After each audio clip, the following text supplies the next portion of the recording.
The next dish is a meat dish. This is we call lulu kebab. It's an Armenian hamburger, basically. And I'm going to show you how to make it, but I've already made it. We barbecued it. It goes on the barbecue. It's already barbecued. It's in the back, so we'll bring it out and eat it with pita bread or cracker bread. And if you're all familiar with cracker bread, Armenians, we take it and we wet it, and we bring it back to softness. Okay, and then you wrap your meat, your onions around it, and you eat it that way. Or again, you can use pita bread. We'll use pita bread tonight. And so some of the things that my dad didn't like, straight lamb, grade lamb. It was too strong for him. So he taught us how to do a cut half and half. So the recipe is the family recipe, so it is half and half. You can go with full lamb if you want. Spring lamb is the best. Around here, Costco and Sam's both have good lamb compared to the other stores. A lot of people don't like lamb because they're used to mutton. And that's why the English and the Irish put green stuff on that plate. And that'll never touch my plate because it's the mutton, and the mint takes away from the gamey.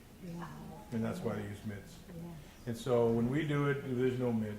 It's just straight, and it's always spring lamb and Australia. If you can get Australian lamb, that's really, really good too. In Colorado, both those two places have great lamb.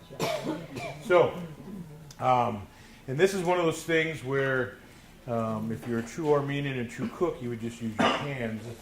But for you guys, I will go ahead and put the gloves on.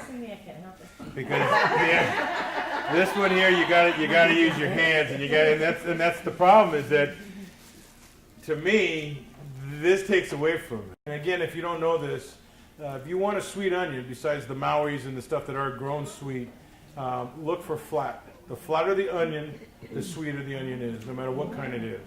The reason for that is because they water it. They water it heavily. When they water it, it spreads out this way and becomes sweet. If they don't water enough, it goes this way and it fights, and that's how it gets the pungence in it. So look for flat. So if you can find Maui's that are flat, you can eat them with your hands. And when I grew up, my grandfather used to make onions. And we'd go out in the garden with a salt and pepper shaker, hit his cucumbers. That's why I love cucumbers. His tomatoes and his onions, and we just take them right off and just eat them like apples. So you put that in, and then you take the salt, and you go ahead and you put a little salt in it. And again, I just do this. We put it down as a recipe. I just do it for taste. And then you want to do is mix it in. And what happens with the salt, and again, I don't know how much this is all true.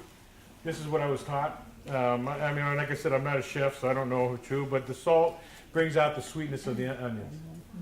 And the only reason why I know that I like it's true because my grandfather used to put salt on his watermelon to make it sweeter. So to me, it just seemed like it made sense. If it made watermelon sweeter, maybe it would make the onion sweeter too. And then once you do that, then and again, in my recipe calls, you got to crush it and squeeze it with your hands. I mean, it's the way and that's out of the Armenian. That's out of the Armenian cookbook too. So it's not just me. And then,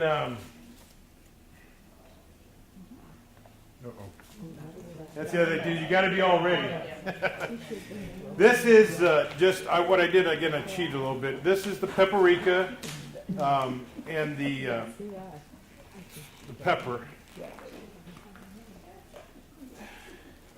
Pepper. And again, the recipe in the book doesn't call for cumin.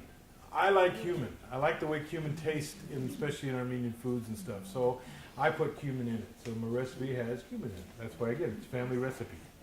So I just put it all in there.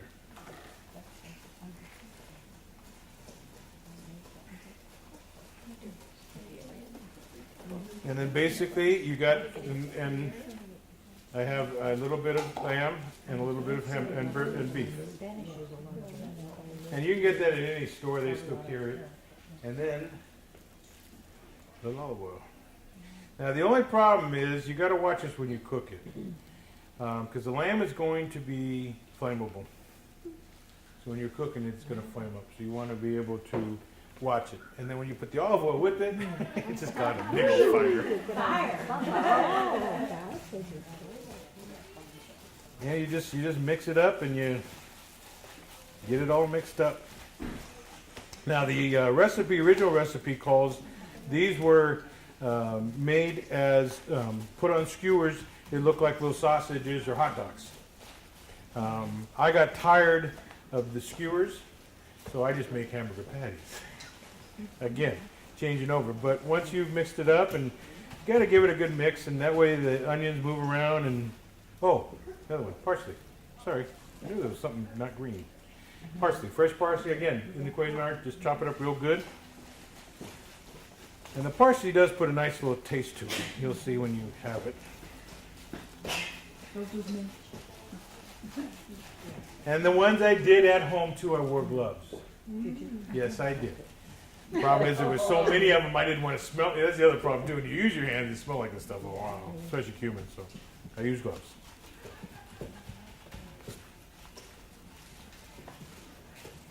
Okay, and now basically you just take, if you're doing skewers, you would just make it into a little sausage. And then what I found too is that if the lamb is really good, it's not as dry, so it falls off the skewer. It just got to be a pain. Then you had to clean the skewers and everything else. So basically what I just do is I just do this. I just make a little patty. Makes it work really easy, no problem. The kebab doesn't know it's any different. It doesn't go down any different. It's still just the way it is. So that's basically it. I think she might be done with the wraps. Yeah, come on. Yeah, this is gonna come out kebab. Yeah. And the kebab is meat on a stick. But anyway, that's it.